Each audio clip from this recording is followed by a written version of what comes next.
राम राम दोस्तों। आज की वीडियो में आप सभी का स्वागत है। और आज हम बात करने वाले हैं बीएसटीसी परीक्षा 2025 के लिए राजस्थान जीके के 50 महत्वपूर्ण प्रश्नों की, जो कि आपकी परीक्षा में हूबहू छपते हैं। तो आज की वीडियो को अंत तक ज़रूर देखें और आपके कितने सवाल सही होते हैं ये कमेंट बॉक्स में ज़रूर बताएं।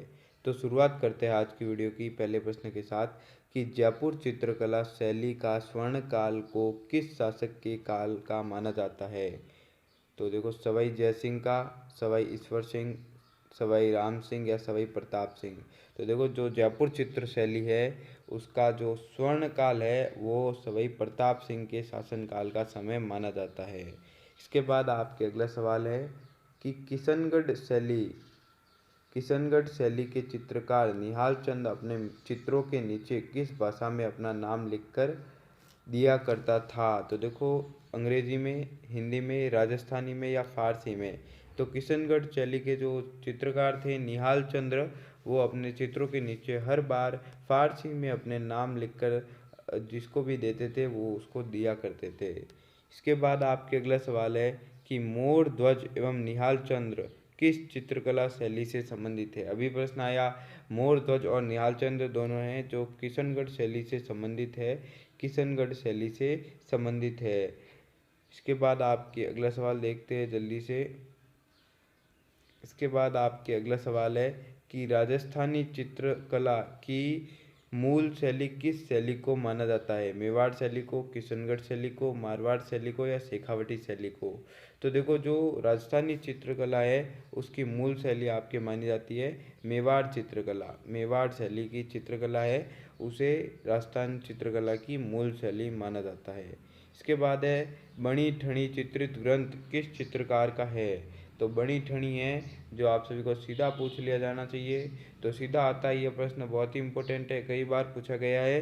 तो ये प्रश्न ऐसे ही हूबहू सीधा छपता है, तो आपको याद रखना है बणी ठणी सीधे निहाल चंद किशनगढ़ शैली से संबंधित भी है और ये हर बार अपने चित्र के नीचे फारसी में अपना नाम लिख कर देते हैं। इसके बाद आपके अगला सवाल है कि किशनगढ़ शैली को प्रकाश में लाने का श्रेय किसे जाता है। तो देखो, किशनगढ़ शैली है उसे प्रकाश में लाने का श्रेय जाता है आपके डी डिक्सन और फयाज अली को, दोनों को जाता है। तो आपके डी ऑप्शन राइट हो जाएगा। ए डिक्सन और फयाज अली दोनों को किशनगढ़ शैली पर प्रकाश डालने का श्रेय जाता है। इसके बाद आपके है कि डालू नामक चित्रकार किस शैली से संबंधित है। कोटा शैली से, जयपुर शैली से, नागौर से या बीकानेर शैली से। तो देखो, जो आपके डालू नामक चित्रकार है वो आपके है जो कोटा शैली का चित्रकार था, कोटा शैली का चित्रकार। ये ऑप्शन आपके राइट हो जाएगा। इसके बाद आपके अगला सवाल है कि श्रावक प्रतिक्रमण सूत्र चूर्णी के चित्रकार कौन थे। तो देखो, श्रावक प्रतिक्रमण सूत्र चूर्णी है उसके चित्रकार कौन थे। तो इसके चित्रकार थे आपके कमल चंद्र। इसके बाद आपके अगला सवाल है कि मेवाड़ चित्रकला शैली के स्वर्ण युग महाराणा जगत सिंह प्रथम के समय में इस शैली का प्रमुख चौतेरा कौन था। तो देखो, मेवाड़ की चित्रकला के स्वर्ण युग के समय आपके उस समय का प्रमुख चितेरा कौन था मेवाड़ का। तो वो था आपके साहिब राम उस समय का प्रमुख चितेरा था। और ऐसे ही वीडियो के लिए आप हमारे चैनल को सब्सक्राइब कर दीजिए। अब की बार बीएसटीसी का पेपर हूबहू हमारे चैनल से ही आएगा, हम जो पढ़ाएंगे उनमें से ही आपके प्रश्न आएंगे। तो चैनल को जल्दी से सब्सक्राइब कर दीजिए, क्योंकि यही से पेपर के ज़्यादातर सवाल आपके आने वाले हैं। इसके बाद है शुकर क्षेत्र महात्म्य के चित्रकार कौन थे। तो देखो, शुकर क्षेत्र महात्म्य के चित्रकार पूछ लिया तो वो आपके साहिबुद्दीन है जो शुकर क्षेत्र महात्म्य के चित्रकार थे। इसके बाद है प्रसिद्ध कला पारखी एरिक डिक्सन ने किस चित्र को भारतीय कला इतिहास का मोनालिसा कहा। तो देखो, जो प्रसिद्ध कला पारखी एरिक डिक्सन थे उन्होंने किस चित्र को भारतीय कला इतिहास की मोनालिसा कहा। तो उन्होंने मोनालिसा कहा था बणी ठणी को उन्होंने भारतीय कला इतिहास की मोनालिसा कहा। इसके बाद आपके अगला सवाल है कि महाराणा अमर सिंह प्रथम के काल में चावंड चित्र कला शैली में चित्रित प्रसिद्ध ग्रंथ है। अमर सिंह प्रथम के काल में, देखो, अमर सिंह प्रथम के काल में जो प्रसिद्ध आपके चित्र है, ग्रंथ है, चित्रित ग्रंथ, तो वो था आपके रागमाला। रागमाला डी ऑप्शन आपके राइट हो जाएगा। इसके बाद आपके अगला सवाल है 13वां सवाल कि उदयपुर के किस शासक ने राजमहलों में चितेरों की आवरी नामक कला विद्यालय स्थापित किया है? महाराणा राज सिंह ने, अमर सिंह प्रथम ने, महाराणा करण सिंह ने या जगत सिंह प्रथम ने? तो उदयपुर के कौन से शासक थे? उन्होंने राजमहल में चितेरों की आवरी, तो देखो चित्तौरों की ओवरी जो बनाई थी, उन्होंने बनाई थी जगत सिंह प्रथम ने।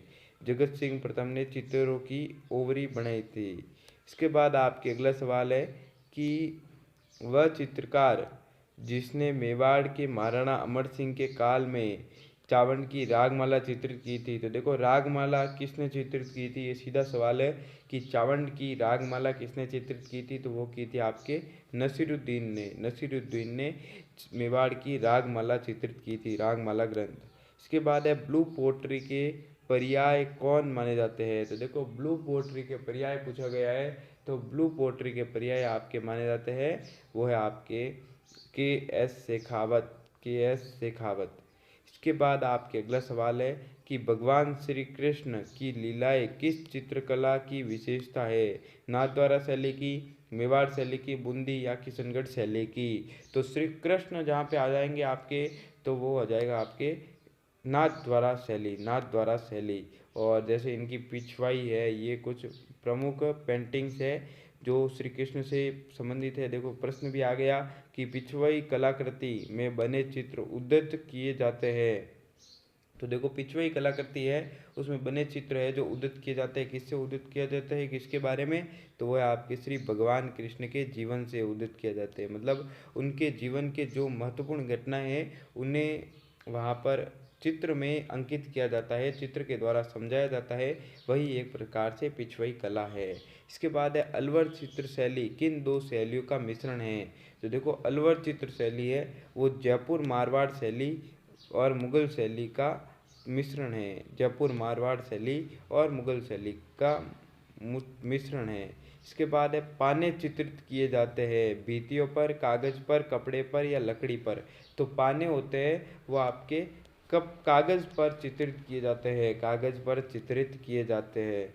इसके बाद है जयपुर राज्य के कारखाने का नाम जहाँ कलाकार चित्र और लघु चित्र बनाते हैं उसे क्या कहा था? तो देखो जयपुर राज्य का जो कारखाने का नाम था जहाँ कलाकार चित्र बनाते थे और लघु चित्र बनाते थे, उसका नाम था आपके सूरत खाना, सूरत खाना। इसके बाद आपके अगला सवाल है कि इंडियन मोनालिसा के नाम से जाने जाने वाला चित्र राजस्थान की किस चित्र शैली से संबंधित है? तो देखो इंडियन मोनालिसा से कौन सा जाना जाता है? आपके पहले तो आपको पता होना चाहिए बणी ठणी। बणी ठणी है जो इंडियन मोनालिसा के नाम से जाना जाता है। बणी ठणी चित्र पेंटिंग है जो इसके नाम से जानी जाती है। निहाल चंद ने बनाया था और निहाल चंद थे जो आपके किशनगढ़ शैली है उसके एक प्रसिद्ध चित्रकार है। तो यहाँ पे आपकी क्या हो जाएगा कि इंडियन मोनालिसा है वो राजस्थान की किशनगढ़ शैली से संबंधित है। इसके बाद आपके अगला सवाल है कि निम्नलिखित में से कौन सी चित्रकला शैली राजस्थान से संबंधित नहीं है? शेखावटी, हाड़ौती, कांगड़ा या मारवाड़? तो जो आपके कांगड़ा चित्र शैली है वो राजस्थान से संबंधित नहीं है। मारवाड़ भी राजस्थान से है, हाड़ौती भी है, शेखावटी भी है, जैसे मेवाड़ चित्र शैली भी है, किशनगढ़ शैली भी है, नागौर, बीकानेर, ऐसी बहुत सारी शैलियाँ हैं। पर जो आपके कांगड़ा है वो राजस्थान से रिलेटेड नहीं है। तो ऐसी ही वीडियो के लिए हमारे चैनल को सब्सक्राइब कर दीजिए और ऐसे ही वीडियो से आपके सारे BSTC का पेपर आएगा। तो जल्दी से चैनल को सब्सक्राइब कर दीजिए ताकि हमारी वीडियो आप तक सबसे पहले पहुंच जाए। इसके बाद है कि बड़ी ठणी चित्र के चित्रकार का क्या नाम था? तो देखो बड़ी ठणी जो चित्र था या पेंटिंग थी बड़ी ठणी, उसके चित्रकार का क्या नाम था? तो वो था आपके निहाल चंद्र जो किशनगढ़ शैली से संबंधित है। और बड़ी ठणी भारत की मोनालिसा पेंटिंग के नाम से भी जानी जाती है। इसके बाद है रागमाला पद्धति के चित्र है मेवाड़ शैली के, बूंदी शैली के, जयपुर शैली के या किशनगढ़ शैली के? तो जो रागमाला है वो पद्धति के चित्र है, किसकी पद्धति के चित्र है? तो वो है आपके मेवाड़ शैली के, मेवाड़ शैली की पद्धति के चित्र है रागमाला में। इसके बाद है कि राजस्थानी विचारधारा की चित्रकला का आरंभीय मुख्य केंद्र था। तो देखो, राजस्थानी विचारधारा की चित्रकला का आरंभिक मुख्य केंद्र था, तो वो था आपके बूंदी जो था, वो राजस्थानी विचारधारा की चित्रकला का आरंभिक मुख्य केंद्र था। इसके बाद है नारी सौंदर्य किस चित्र शैली की प्रमुख विशेषता है। तो देखो, नारी सौंदर्य पूछ लिया जाए तो वो है आपके सीधे किशनगढ़ शैली की विशेषता। इसके बाद आपके अगला सवाल देखते हैं जल्दी से। तो आपके अगला सवाल है कि राजस्थानी शैली का उद्गम किसे माना जाता है। देखो, राजस्थानी शैली का उद्गम किसे माना जाता है, तो ये माना जाता है आपके अपभ्रंश शैली को। अपभ्रंश शैली को राजस्थानी शैली का उद्गम माना जाता है।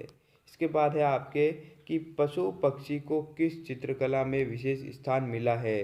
देखो, पशु पक्षी को किस चित्रकला में विशेष स्थान मिला है, बूंदी शैली में, किशनगढ़ शैली में, नाथद्वारा शैली में या अलवर शैली में।